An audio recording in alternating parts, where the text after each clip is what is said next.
नमस्कार, आदाब, सत श्री अकाल। मैं प्रखर श्रीवास्तव आप सभी लोगों का स्वागत करता हूं आपके अपने चैनल गुरु घंटाल में। दोस्तों, आज का हमारा टॉपिक है एमएसपी, मिनिमम सपोर्ट प्राइस। निकल पड़ते हैं आज के सफर पर। अगर ये वीडियो पसंद आए तो उसको लाइक, शेयर, कमेंट करना ना भूलिए। गुरु घंटाल को सब्सक्राइब जरूर कीजिए।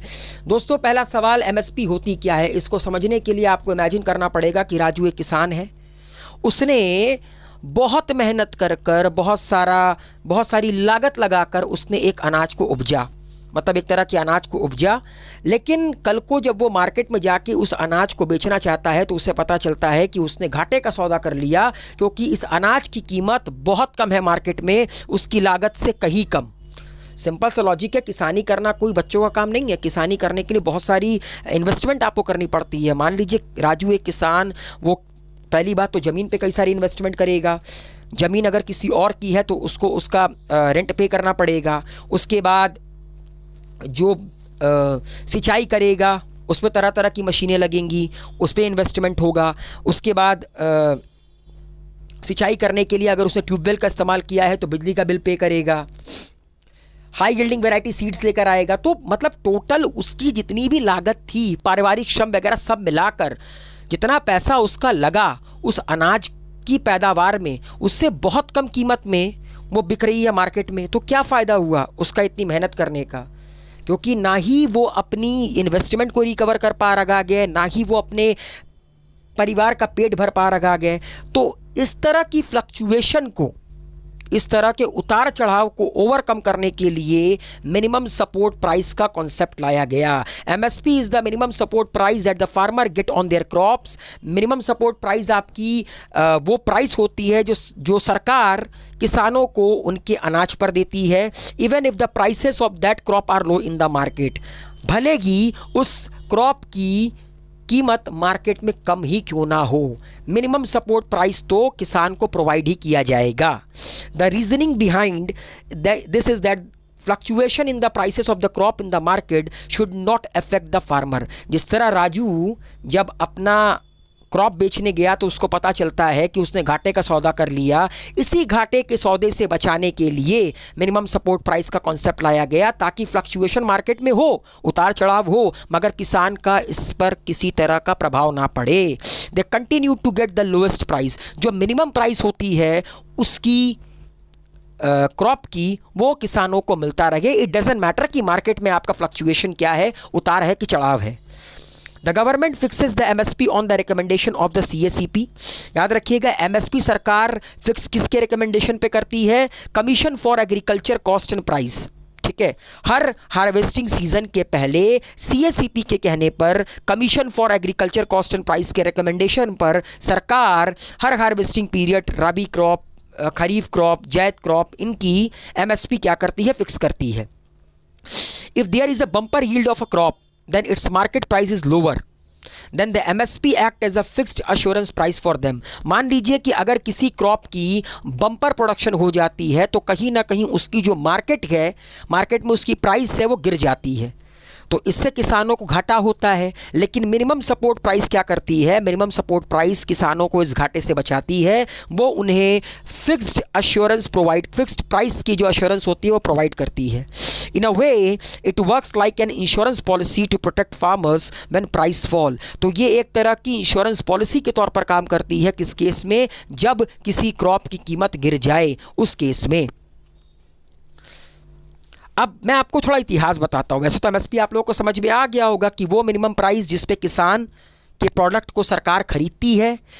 डजेंट मैटर कि मार्केट में प्राइस क्या चल रहा है, या आप ये कह सकते हैं कि वो प्राइस जिस पे कि किसान, वो मिनिमम प्राइस जिस पे कि किसान अपने प्रोडक्ट को सरकार को बेचता है, अपनी क्रॉप को सरकार को बेचता है। डजेंट मैटर मार्केट में वो प्राइस ऊपर है कि नीचे है।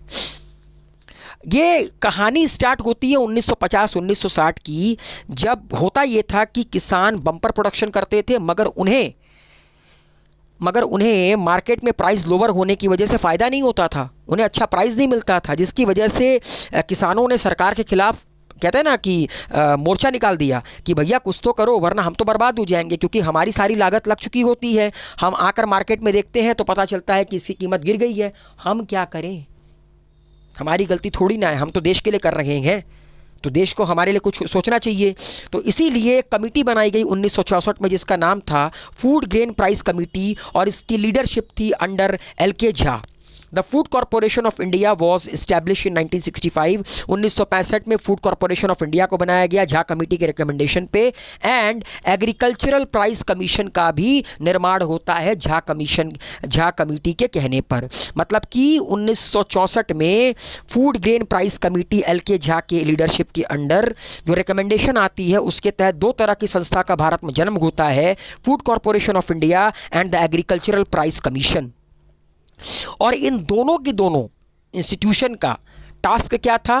To help administer food security in the country. ठीक है, अनाज को सिक्योरिटी प्रोवाइड करना कंट्री के under. FCI is the agency that purchases grain at MSP।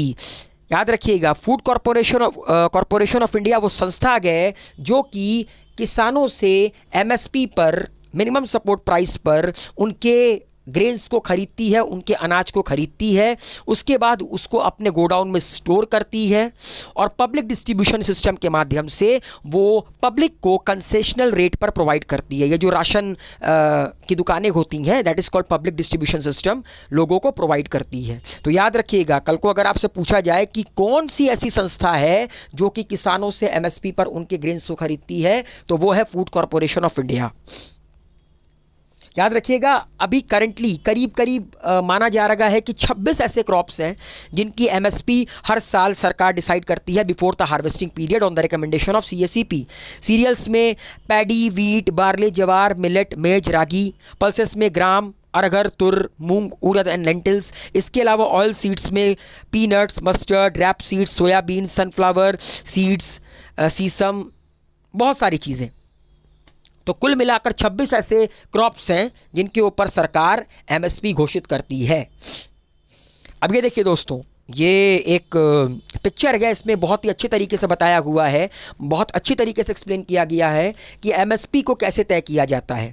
पहले बात करते हैं कीमत A1 की, पहले प्राइस A1 की बात करते हैं। ये क्या होता है? शारीरिक श्रम प्लस पशु श्रम प्लस मशीनी लेबर प्लस जमीनी राजस्व प्लस अन्य कीमतें, इन सब को जोड़कर सरकार क्या निकालती है? A1 कीमतें निकालती है। और A2 कीमतें निकालने के लिए क्या करती है कि A1 कीमत में ज़मीन का किराया किसानों के जोड़ देती है। ठीक है, उसके बाद पारिवारिक श्रम भी निकाला जाता है कि परिवार के सदस्यों की कितनी मेहनत है। ठीक है, उसके बाद C2 कीमत निकाली जाती है। C2 कीमत क्या होती है?